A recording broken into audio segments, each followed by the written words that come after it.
कहीं पर भी चले गए हैं ना, आप करबला की हदूद में आ गए हैं या आप मौला के मेहमान सवार बन गए हैं, तो जो आपका खाने का दिल चाहा, जो आपका पीने का दिल चाहा, जहाँ रहने को दिल चाहा, गर्मी लगी तो एक छोटे से कमरे में 7-7 एसी।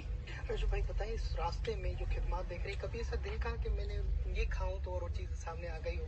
पता नहीं कितनी दफा वो अभी दोस्त मेरे सो रहे हैं, डोगर भी सो रहा है, हैदर भी सो रहा है। कल समान ने हमारे साथ, मेरा दोस्त है जमान, उसने कल कहा हाजी टिक्के खाने को दिल कर रहा है। अल्लाह की कसम आधे घंटे भाई को कहा ना, आधे घंटे के बाद रोटी और ऊपर टिक्के आ गए। मुझ अली से मुझ हैसियत के मुताबिक मांग।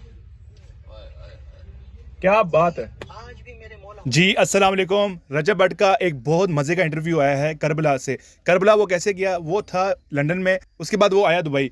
उतनी देर में उसके माँ बाप और मां डोकर चले गए थे पाकिस्तान, लेकिन उसने दुबई में रहते हुए अपने माँ बाप को और दोस्तों को कहा कि वहाँ से डायरेक्ट आए करबला और वो दुबई से जाएगा करबला। ठीक है, तो वो वहाँ से गए, वो वहाँ से आ गए। वो क्यों गया? वो इसलिए गया कि उसके जो 2-3 हफ्ते 4 हफ्ते जो पिछले गुजरे हैं, जिसमें उसकी वीडियोस लीक हुई, जिसमें वो पाकिस्तान से आया दुबई और शहजाद भट्टी के साथ उसके जो मामला चले, तो शहजाद भट्टी ने उसकी वीडियोस लीक की, उसके दोस्तों की वीडियोस लीक की, तो जिसके ऊपर बहुत ज़्यादा लोगों ने उसको इतना डिफेम किया, इतना ब्लैकलिस्ट दिया। और सबसे मेन बात कि उसको फैमिली की तरफ से बहुत ज़्यादा ब्लैकलिस्ट मिला। उसको ये चीज़ इतनी हिट की कि फैमिली, तीसरा बंदा, थर्ड पर्सन आपकी अगर कमर तोड़ता है तो नहीं टूटती, जब आपका अपना तोड़ता है तो बड़ी बुरी कमर टूटती है। तो वो इस सारी टेंशनों में, इस सारे मामला में, इस सारे सर्कमस्टांस में इतना स्ट्रेस आउट हो गया था कि उसने कहा कि मैं मिशी के लिए जाऊंगा, क्योंकि हज़रत इमाम हुसैन अलैहिस्सलाम की चलीसवा भी था और मिशी भी होती है। मिशी क्या होती है कि लोग पूरी दुनिया से इराक जाते हैं, इराक में एक तवील सफ़र पैदल करते हैं और तवील सफ़र करने के बाद हज़रत इमाम अलैहिस्सलाम के मज़ार पे पहुंचते हैं, रोज़ा शरीफ पे पहुंचते हैं, वहाँ सलाम करने जाते हैं। तो आइए उसका पूरा इंटरव्यू देखते हैं कि उसने अपने पूरे इंटरव्यू में क्या कहा, कि कैसे उसके पिछले हफ्ते गुजरे हैं और अब वो क्या कर रहा है और नेक्स्ट उसका स्टेप क्या है और कब पाकिस्तान वापस आएगा, कब उसकी व्लॉगिंग स्टार्ट होगी, क्योंकि आपको पता है व्लॉगिंग भी छोड़ी हुई है। तो आइए वीडियो में देखते हैं कि रजब भट्ट क्या कहता है पूरे इंटरव्यू में। अल्लाहुम्मा सल्ली अला मुहम्मद व आले मुहम्मद। मेरे मौला हुसैन अलैहिस्सलाम का चेहलुम का पुरसा देने के लिए पूरी दुनिया के मोमिनीन, ज़ायरीन, इश्क रखने वाले आले रसूल से करबला की तरफ जा रहे हैं। इस करबला के रास्ते पर एक मौक़िफ़ में मौजूद है जहाँ पर हमारे दिल अजीज़ पाकिस्तान की बहुत प्यारी शख्सियत अल्लाह और मौला हुसैन के मंजूर नज़र रजब अली भट्ट भाई। अस्सलाम वालेकुम भाईजान, कैसे हैं आप? क्या मदद? ठीक है, मुझे खुशी हुई कि इन रास्तों पर इसमें मैं बताता चलूं कि रजब भट्ट ने लास्ट टाइम भी मिशी की थी पिछले साल, तो ये उसके बारे में बात करेंगे। लास्ट टाइम में मिले थे और अब भी दोबारा मिले हैं।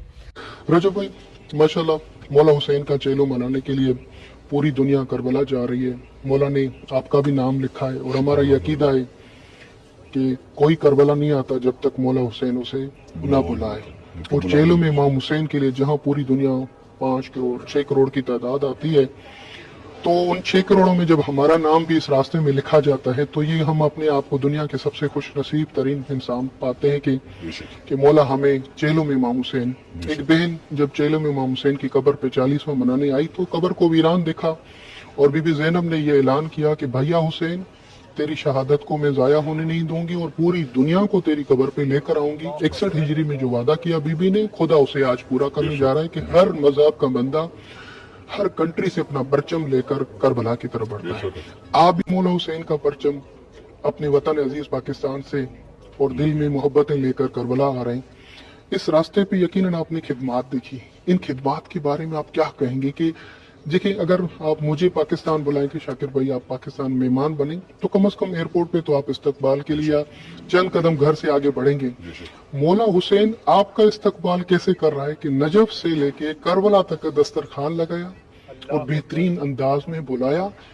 लोग नजफ से लेके, नजफ में मौला अली अलैहिस्सलाम की मज़ार शरीफ है, वहां से लेकर करबला तक पैदल आते हैं लोग और उस पैदल के रास्ते में इतनी खिदमात इयाकी करते हैं कि जितना बंदा बोले इतनी ज्यादा वो खिदमात करते हैं। लोगों की खाना खिलाते हैं, अपनी जगह ठहराते हैं, टेंट लगाते हैं, बहुत खिदमात दिखाते हैं। तो ये उन्हीं की बात हो रही है। इसके बारे में आप क्या कहेंगे जो खिदमात मौला आपको दे रहे हैं? बिस्मिल्लाहिर्रहमानिर्रहीम, अल्लाहुम्मा सल्ली अला मुहम्मद व आले मुहम्मद। भाई पहली बात तो ये कि मैं बहुत ही हकीर सा आदमी हूँ जो मैं इस खिदमात को बयान कर सकूँ। दुनिया जानती है, कोई आया है, कोई नहीं आया, कोई इंटरनेट के थ्रू जानता है, किसी ने अपने बड़ों से सुना, किसी न किसी के खानदान का, चाहे वो मजहब का है, कोई एक शख्स तो आया ही होगा हर घर से। ठीक है, हर मोमिन के हर घर से, ये इसकी तादाद की एक शख्स तो